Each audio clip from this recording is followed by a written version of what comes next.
Olá, gente. Bom dia mais uma vez. A gente teve um problema aqui no Instagram. Ele simplesmente apagou a conversa, disse que estava sem conexão celular, e etc. A conversa simplesmente. Vamos ver se está voltando. Vamos ver se está voltando. Como eu disse aqui, foi um problema técnico de, de conexão, eu acho, né? Vou convidar o Gregório de novo.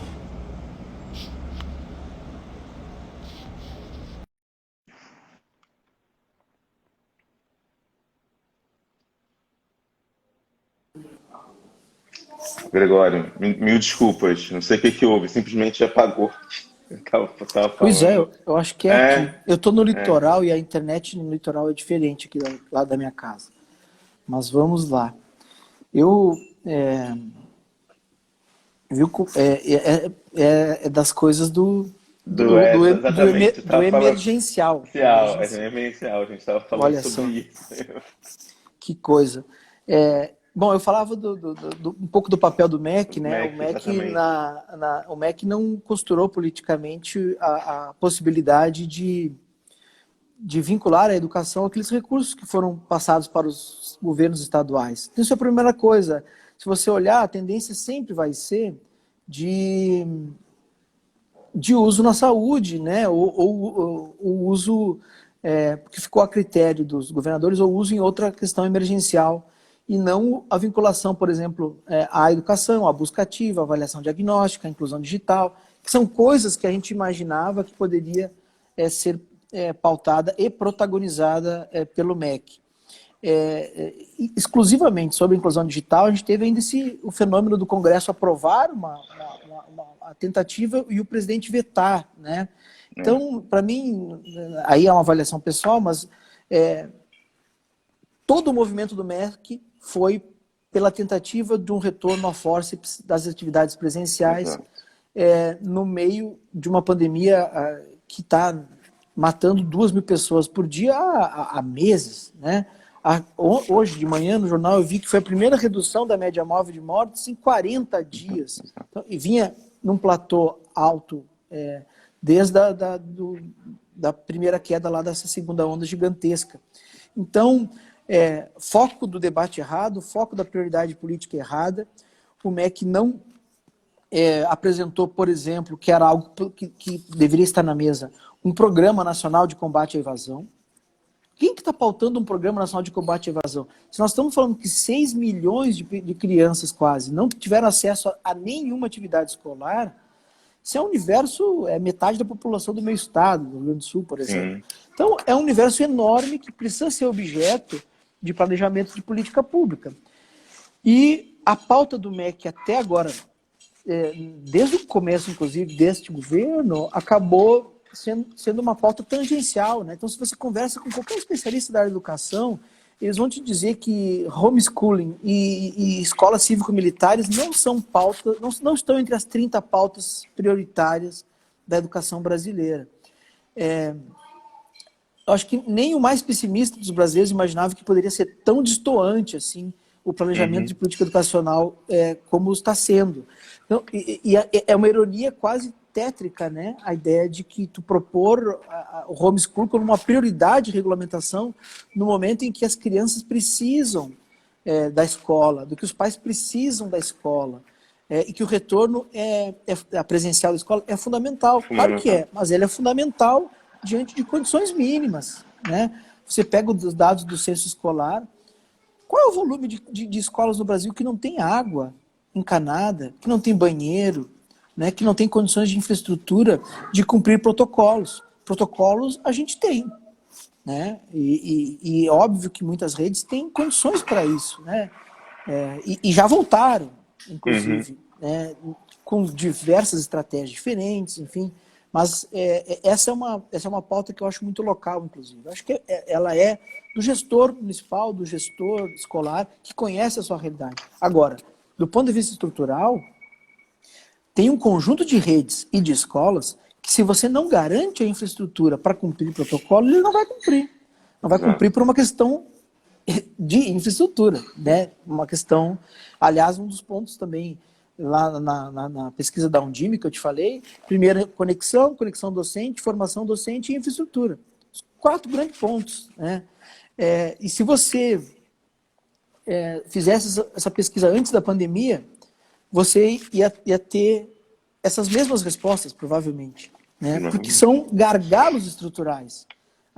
A educação ela não vai sofrer uma revolução agora, óbvio, ainda mais do ponto de vista federal, que nós vamos fazer 6 anos esse ano de cortes sistêmicos, né? De 2015 a 2021, nós vemos cortes sistêmicos no recurso educacional. Ele perde espaço, inclusive, quando se olha o montante do investimento em educação no global do orçamento federal, ele perde espaço, muito em função das regras fiscais brasileiras, né? O teto de gasto em especial, mas a regra do resultado primário também, ela comprime o gasto educacional. E nós vivemos num momento em que não há, se a estrutura já era aquela, não há mágica a se fazer. Se você não realoca recursos, né? Se você não garante mais recursos para a infraestrutura ser aprimorada, não há mágica, né? Então vai demorar mais. Aí você não fez avaliação diagnóstica, vai recomeçar de qualquer jeito, você perde tempo e oportunidade de atacar as lacunas que são mais evidentes, né? Mas para isso você precisa que porque qual é o papel da União na Constituição e na LDB, né? Seu papel redistributivo, seu papel supletivo, seu papel de coordenação e assistência técnica aos estados e municípios. E eu pergunto, onde é que está a assistência técnica da União aos estados e municípios no que se refere a dirimir os danos da pandemia? Né? Ele é praticamente inexistente. Então, no que tange à educação, Igor, o papel do governo federal é muito parecido ao papel que ele cumpriu em relação à pandemia. Eu estava pensando isso agora, nesse paralelo, assim. Ele é desastroso em ambos. Desastroso, né? em ambos, né? Em relação à ausência, né? de políticas públicas, de efetivas e uma das coisas que você falou é pensar na evasão, estratégias para acontecer, seria o mínimo. Um programa né? nacional para os próximos 5 anos, pelo menos, teria que estar sendo desenhado. Bom seria fosse mais, mas teria uma estratégia nacional de inclusão digital e de combate à evasão.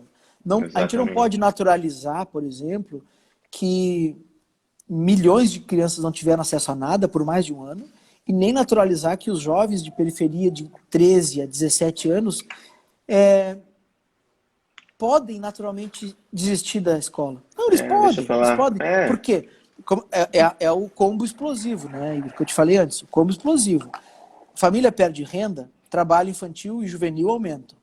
Exato. Desemprego cresce, o estudante jovem vai atrás da renda, né? Se expõe mais, se expõe inclusive em relação à doença. Então, é claro que nesse cenário você tinha que ter uma força em termos de política pública que sanasse, né, os impactos negativos, mas não foi o caso, infelizmente. Infelizmente não foi o caso. Espero que a gente possa, com toda essa experiência da pandemia, pelo menos servir como aprendizado futuro, né, para o futuro, de pensar a importância da educação, a importância, eu acho que algumas pautas elas foram sendo esvaecidas, e eu acho que isso é importante, como do homeschooling, não escuto isso mais tanto, a escola sem partido, esse tipo de pauta que foi sendo... Essa aí o Supremo sepultou, né? Sepultou. Naquela votação de 9-1. Sepultou, eu digo juridicamente, né? Politicamente ela é fantasmagórica, né? Ela é fantasmagórica. Né? Mas acho que é importante para o avanço na educação no Brasil, como você disse, há questões muito mais importantes, urgentes, estruturais para a educação no Brasil, que você contou aqui. Então, eu queria te agradecer imensamente. Vou agradecer e também dar os parabéns pela trajetória e pelo compromisso com a educação pública brasileira. Muito obrigado mesmo pela fala de hoje. Foi Foi excelente. Obrigado. Eu que agradeço, Igor, o convite. Peço desculpas pelas questões de conexão. Acho que o pessoal que for rever pode olhar com a continuidade, né? Vai dar para ver. E eu também te parabenizo pelo trabalho, pelas conversas, que realmente serão um registro, né? Um registro desse período atípico, prolongado muito mais do que a gente imaginava, Muito mais. né? Para me despedir, é importante frisar que, além das faltas do governo em relação ao fazer da educação burocrática, institucional, a gente tem a própria dimensão da vacinação também, né? Que são as pautas, na verdade, que eu queria estar falando lá em agosto do ano passado, a gente está falando hoje. Alocar mais recursos, vacinação dos profissionais da educação, né? Para garantir um retorno seguro. O apoio ao Norte e Nordeste vai ter que ser maior, que lá será muito grave.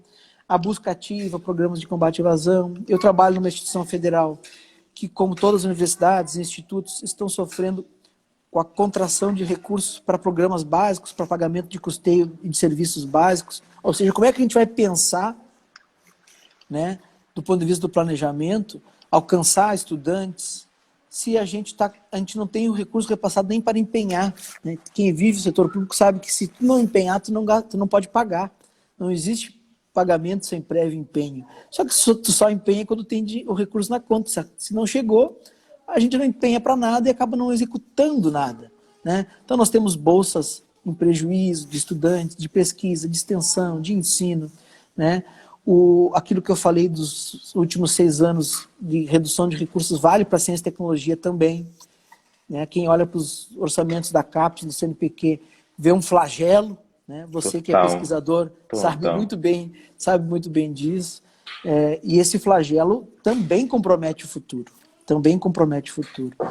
Não há muita alternativa estrutural para o Brasil sem olhar para essas questões como estratégicas, né?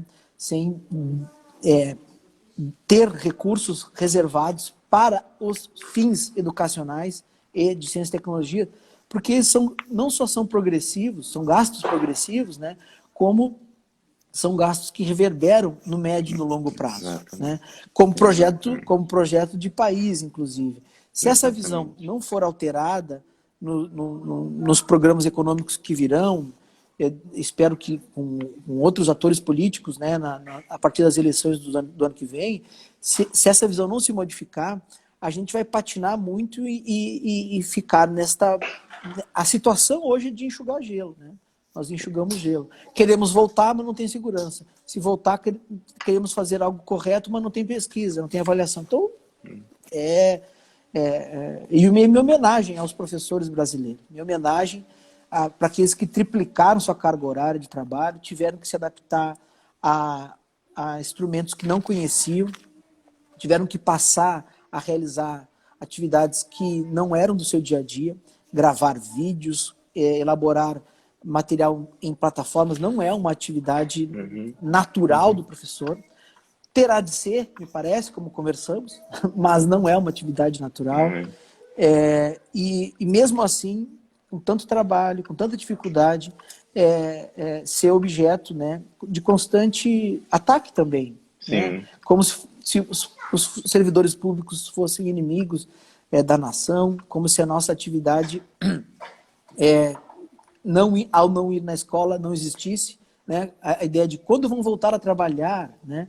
Quem está trabalhando em casa de maneira exaustiva e cuidando das crianças, né, que vocês estão ouvindo aí, o universo é esse, infelizmente. Exatamente. Então, eu que agradeço e parabenizo vocês.